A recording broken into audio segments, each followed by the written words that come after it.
Hello, welcome. So today we're going to be looking at AQA English Language Paper 1, question 3. And I'm going to be going through some general advice on how to answer this question, widely considered one of the more difficult questions initially.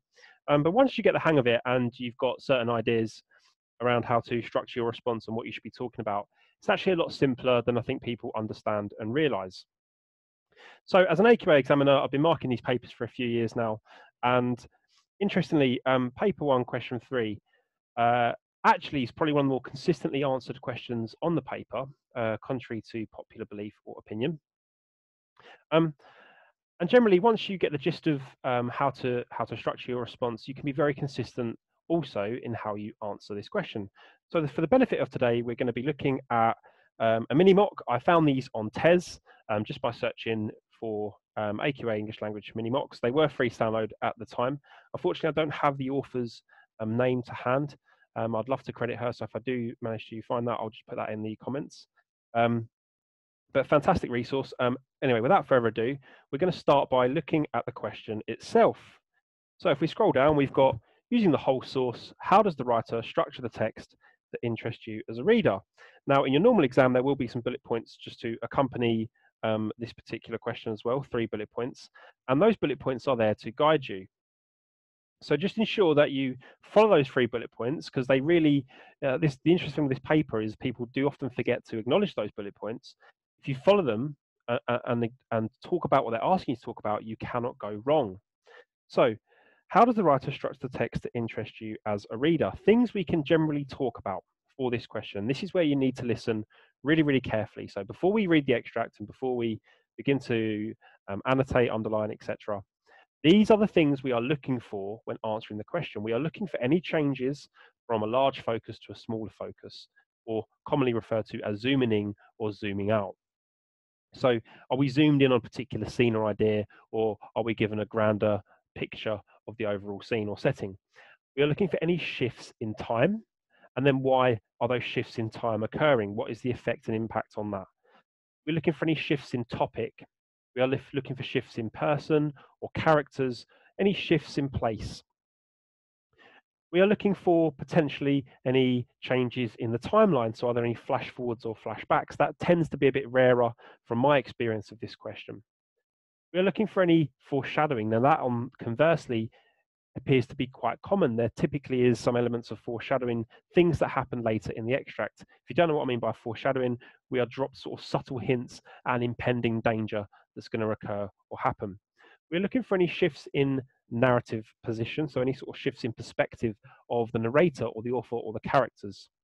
We're looking for perhaps internal thoughts and monologues that the characters might be thinking, and how that affects our interpretation of the text, or how that affects the tone or mood. Generally, a really good practice is to always try and link back to the general sort of tone, mood, and atmosphere that's being created in looking at the structure of the text. We're looking for perhaps any developments, repetitions, semantic fields, so any semantic fields occurring, and is there a sort of cyclical structure? Again, that is quite rare. There's not always a cyclical structure, but it's a fantastic thing to talk about if we do happen to have one. I do believe there was one a couple of years ago on one of the actual exam papers. So before we get going, good practice could be to, I'll just zoom in here, to highlight in 3 different colors to perhaps help you out. And I've chosen these 3 things as I think 3 of the easiest things to find and arguably the most important.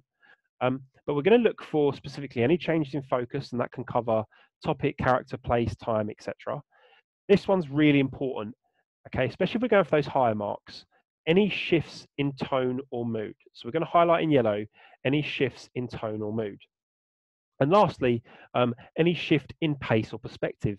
Equally, a shift in pace can be really fantastic to spot. So going from a slower tempo to a faster tempo when the action's picking up, or a particularly, I don't know, climactic moment is occurring in the extract. Okay, so I'm now going to read this extract for you. If you're watching this video for revision or lesson purposes, for my students, this will be for a lesson purpose. Take as much time as you need to do this. It's just practice. Obviously, if you're going to go to replicate the actual exam scenario situation, just please ensure that you spend, no more than 3 minutes sort of going through this. You should have read the extract at the beginning of the exam anyway. But you have to be really quick and efficient when spotting the 3 things I outlined. Okay, you've got to be super quick. Technically, you should only have about 10 minutes. But you could stretch that to 15 if you cut short some of your time on the descriptive writing. That's some general advice. This is probably the timing is what makes this question the hardest in many respects. Anyway, here we go. The widow of Paolo Savarini lived alone with her son in a poor little house on the outskirts of um, Bonifacio. Apologies for my pronunciation there, sorry. The town, built on an outjutting part of the mountain, in places even overhanging the sea, looks across the straits, full of sandbanks, towards the southernmost coast of Sardinia. Beneath it, on the other side, and almost surrounding it, is a cleft in the cliff, like an immense corridor which serves as a harbour, and along it the little Italian and Sardinian fishing boats come by a circuitous route between precipitous cliffs as far as the first houses, and every 2 weeks the old wheezy steamer which makes the trip to Ajaccio. On the white mountain, the houses, massed together, makes an even whiter spot. They look like the nests of wild birds, clinging to this peak, overlooking this terrible passage where vessels rarely venture. The wind which blows uninterruptedly has swept bare the forbidding coast. It drives through the narrow straits and lays waste both sides. The pale streaks of foam clinging to the black rocks, whose countless peaks rise up out of the water, look like bits of rag floating and drifting on the surface of the sea. The house of widow Savarini, clinging to the very edge of the precipice, looks out through its 3 windows over this wild and desolate picture. She lived there alone, with her son Antonia and their dog Semilante, a big thin beast with a long rough coat of the sheepdog breed. The young man took her with him out hunting. One night, after some kind of a quarrel, Antoine Savarini was treacherously stabbed by Nicholas Ravellati, who escaped the same evening to Sardinia. When the old mother received the body of her child, which the neighbours had brought back to her, she did not cry, but she stayed there for a long time motionless, watching him. Then, stretching her wrinkled hand over the body, she promised him a vendetta. She did not wish anybody near her, and she shut herself up beside the body with the dog, which howled continuously, standing at the foot of the bed, a head stretched towards her master and a tail between her legs. She did not move any more than did the mother, who, now leaning over the body with a blank stare, was weeping silently and watching it. The young man, lying on his back, dressed in his jacket of coarse cloth, torn at the chest, seemed to be asleep. He had blood all over him, on his shirt, which had been torn off in order to administer the first aid, on his vest, on his trousers, on his face, on his hands. Clots of blood had hardened in his beard and in his hair. His old mother began to talk to him. At the sound of this voice, the dog quieted down. Never fear, my boy, my little baby. You shall be avenged. Sleep, sleep, you shall be avenged. Do you hear? It's your mother's promise, and she always keeps her word, your mother does. You know she does. Slowly she leaned over him, pressing her cold lips to his dead ones.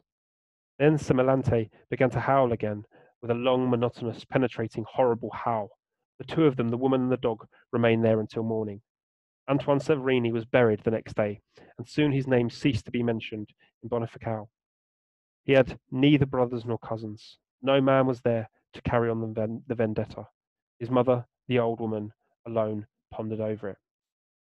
Okay, some incredibly difficult vocabulary. Even I struggled with some of those pronunciations of the Italian places in the extract. And this is a typical thing that happens with English language papers. They tend to throw in quite a lot of complex words to throw you off.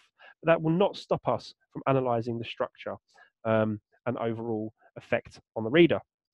So we're going to start with looking for any changes in focus. We're going to look for any changes in focus with topic, character, or place. So this is going to be a live annotation, and I'm going to spend a lot longer doing this than you should. Now think about the time you've got. You've got 10 minutes. You don't need millions of ideas to articulate a good response here. You probably need 7 or 8 good things you could talk about and analyze to create a good enough response for this particular question. The first thing we are focused on is the fact that it's sort of an isolated mountain. We've got quite a slow pace going on in this first section here. Just going to highlight the margin. Again, this is a useful practice for this question. Almost breaking this paper or this extract up into small sections, and you can sort of make your annotations in the margin here, like so. So in this first section here, we get the impression of a rather beautiful scene, okay? And that could, if we're going to use evidence to embed in our response, we could look at things like it's full of sandbanks. on the southernmost coast. And then we start to get almost a sense of foreshadowing here with it's a cleft in the cliff, like an immense corridor which serves as a harbour. Is there anything else we can potentially pick out here? And every 2 weeks, the wheezy steamer. So we get the sense almost that this is a rather secluded, remote part of the world, and arguably the immense corridor could foreshadow the more sinister events that happen as the extract develops. So we then shift focus. So if we go down to our annotations, shift in tonal mood certainly shifts in this next part here. On the White Mountain, the houses mass together make an even whiter spot. They look like the nests of wild birds. Wild. So perhaps the insinuation that there will be wild events that follow, which certainly does happen, overlooking this terrible passage. And now we're starting to get much more of this negative vocabulary. So there's certainly a shift in tone and mood in this section here. And then we've got where vessels rarely venture. So the fact the vessels rarely venture there could perhaps be perhaps a subtle hint of the terrible deed that takes place. There may be a reason why vessels rarely venture there. We're certainly beginning to get some sort of fear built up within the reader with this rather ominous vocabulary that's being used. And then we've got the wind, which is blowing uninterruptedly. So we've almost got this use of pathetic fallacy going on here. The fact the wind is uninterruptedly blowing sort of implies the chaos that's going to ensue with the assassination of the boy. I swept bare the forbidding coast, and then once again we've got the word forbidden there, quite powerful. The pale streaks of foam clinging to the black rocks, whose countless peaks rise up out of the water, look like bits of rag floating and drifting on the surface. Now, these countless peaks rise up out of the water almost is metaphorically symbolic of the danger that's going to occur in the next passage. So we have a dramatic shift here. If we go back to our thing, we've got a shift in pace or perspective, I would say, between these first two sections here. So you could just make this note here of the shift between these two paragraphs. We go from this rather calm and quiet scene to a rather more sinister and aggressive next paragraph. So the tone certainly shifts between the two, and there's lots of evidence there that I've highlighted that can articulate that. We then shift again to the house of Widow Severini. So now we've got very much a zoom in on the specific character of Widow Severini. The fact she's a widow obviously tells us that she is perhaps lonesome, and that just makes it even sadder almost for us when we find out that her Antoine Severini was treacherously stabbed.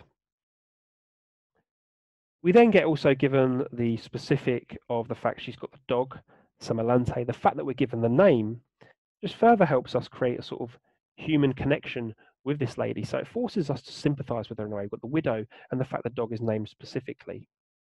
And it then goes on to explain this dog in detail. Again, I'll repeat the point just to make us perhaps sympathize and empathize with this character a little more. We're then treated to this almost sudden moment. One night after some kind of a quarrel, Antoine Severini was treacherously stabbed by Nicholas Ravolata. And that's done in a very casual, matter-of-fact way. So we switch from this rather descriptive language to this rather more blunt, treacherously stabbed. And you can also look at the bluntness of the sentence. It's sort of, we've got this indentation here, which certainly makes this stand out a little more. And as I say, this matter-of-fact language continues into the next bit when the old mother received the body of her child. So very much the emotion is sucked out, perhaps to be symbolic of how the mother is feeling at this moment if we were to analyze this. I'm going to pause here for a second anyway. So I've analyzed approximately half of this extract. So what I would recommend you guys to do is obviously to do the rest of the extract for yourselves. So I want you to go through and I want you to see if you can find further shifts in pacing, further shifts in tone, mood, etc.? Does the language change at all as this extract develops? Does the sentence structure change? And if so, why do they change, etc., so on and so forth? Hopefully what I've done is given you a good foundation upon which to build. So you should spend the rest of the time, as this is a practice and you're building up your skills, take as long as you need and just make sure you do this perfectly. When you're practicing, it's far better to take that approach than to just jump in. Um, Mock exams are there for a reason in your school year. That's your real practice. This is your chance to hone that technique. Think about it like an athlete. An athlete will spend hours and hours and hours and hours practicing for a 10-second sprint. This is the same approach. You're going to take as long as you possibly need to annotate the rest of this extract. Okay, so now you're going to actually attempt to answer this question. So I'm going to give you in a minute a couple of sentence starters that might help you. But the best practice, as far as I'm concerned, is to go through in your response chronologically. So don't suddenly talk about the end.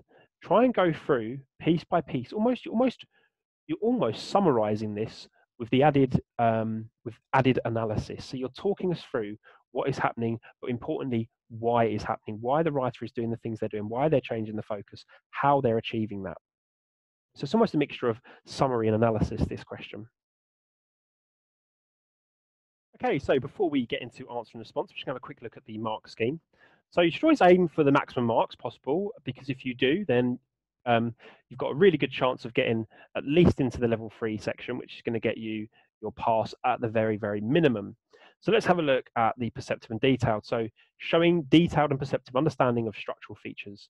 So you analyze the effects of the writer's choice of structural features. Now, structural features is not just on a sentence or punctuation level. We are talking about how they shift tone, mood, atmosphere, place, etc., and why they do that. Selects a range of judicious examples and uses a range of subject terminology appropriately. Now, that's a really interesting point. That does not mean you have to use these really complex technical pieces of terminology. Okay, it's just ensuring that when you're talking about the techniques that you use, as simple as they are, that you do it appropriately. Okay, so let's a quick look at the mark scheme and a couple of questions to consider after you've written your response. Is there a clear focus on answering the question? Have you developed your points in detail? Have you identified the techniques, etc., that have been used? So on and so forth. Now, moving on to a writing frame, here we have a very simple writing frame. It's very similar to one that I would use for answering a question for language, but it's just to make sure that you are analyzing. Okay, so you pick out the thing you're talking about. Here it says the structural technique of it might be a perspective shift or zoom, etc., to emphasize what idea, give your evidence. So it might not be a quotation, it could be words or phrases, it could just be commenting on what you see as a reader. So this could be seen by the fact in the first paragraph, our focus is very much on the quaint atmosphere, and you might give a few quotations to show that. You would then explain why it's effective, what is it making us do as a reader, and that's the most important aspect of this question. What is the impact on us? How is it interesting us? And what effect is it having on the text as a whole? Okay, and you have to think about that chronologically, because that changes as the text develops. Now we're going to move on to a more broad sort of sentence starters you can use. So you can comment just with these very basic sentence starters, but the idea being you're going to create comprehensive responses around these. So use these sentence starters to help you write a good response to this question. I'm going to move on in a second to looking at a model example, and this won't be a model example for the question you're doing, but it is a question 3 example to give you an idea of the sort of things that you can talk about. Okay, so here we have the mark scheme from 2017's AQA English Language Paper 1, and here we have question 3. So the question for this particular one was, you now need to think about the whole of the source. The text is from the beginning of a short story. How has the writer structured the text to interest you as a reader? And the 3 bullet points I was referring to, which are always the same, are here. What the writer focuses your attention on at the beginning of the source. How and why, which are the most important things to think about when you're writing a response. The writer changes this focus as the source develops, and any other structural features that interest you. So we're going to look at an example. Now, obviously, this is not going to be applicable to the question that I've given you, but it will give you an idea of the sort of things to talk about and the general structure of your response. So here, you can clearly see at the start of their response that they're talking about the beginning, and that's what I was talking about earlier in the video. Try and do your answer chronological. So at the beginning, the writer focuses on the private thoughts of Rosabelle, who is traveling home after a hard day's work in a hat shop. Notice how they embed the quotation there.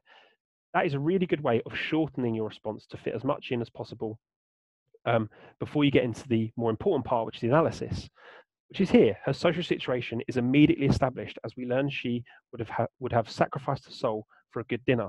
She is poor, hungry, and lower class. So they're just explaining in this answer what we're focusing on, why we're focusing on, and what it tells us.